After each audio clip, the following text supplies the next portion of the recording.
Hi guys, welcome to questions and answer section with Lawyer Precious.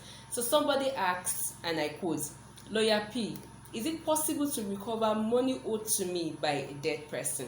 So this particular episode, I'm going to be responding to that question.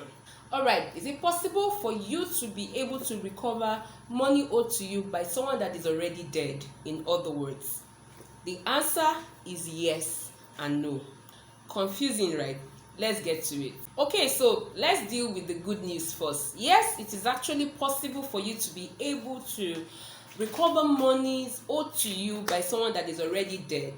First thing you have to understand that when somebody dies, it doesn't mean that everything concerning the person is dead. It is just the person that is dead.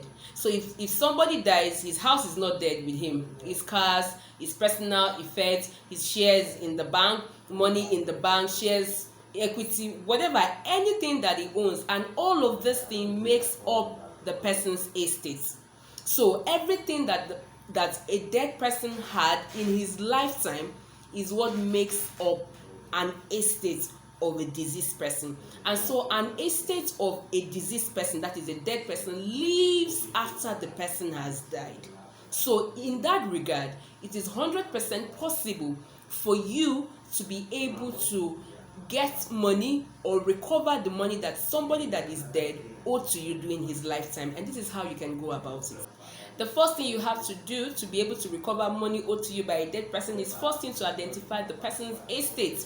Does he or she have anything left behind? Because if the person does not have an estate, car, house, money in the bank, and all of that, if he doesn't have, that could be an issue because you can only recover from what the person left behind. So you have to discover whether the person had an estate.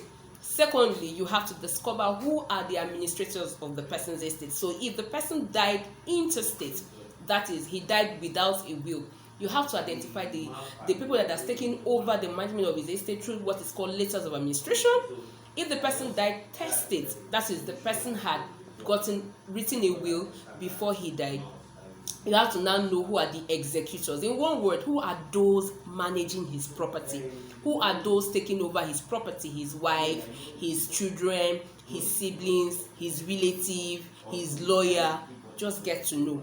Thirdly, you have to show a link between the deceased and the loan that you had given him or the debt that is owing you. And so that is why I emphasize, do not do any transaction without having it penned down in black and white. Trust is only penned down in black and white, and written agreement is better than a gentleman agreement. So you have to link yourself with the debtor with what is called a loan agreement or anything that the person had signed in the presence of a witness that is actually owing you this money. So if you have these three things on ground, you can easily recover your money. And no, you may not be able to recover your money if these three things are absent. Like the person does not have an estate, as I don't just give out loan to anybody. The person, you cannot identify who is managing his estate. And then you do not have anything, any loan agreement, anything that links you with the person that is actually owing you. Now, just in case you're wondering that, if you discover all of this and then you can't still get your money back, you can sue whoever is in charge of the deceased person's estate, the dead person's estate, the management of his property, to recover your money. It is recognized in law, it's admissible in law, and it is doable in law. So how can you recover money owed to you by a dead person? Identify the person's estate, discover who is managing all his properties, and then go meet them with your lawyer with a loan agreement tying the dead person to the money that you're being owed. To learn more on how to avoid costly legal mistakes in your business transaction, subscribe to the Business and Legal Structure group coaching that is coming up in the month of April. Link beneath this video, and I'll see you in class. As for me, I do have a wonderful weekend ahead. Bye.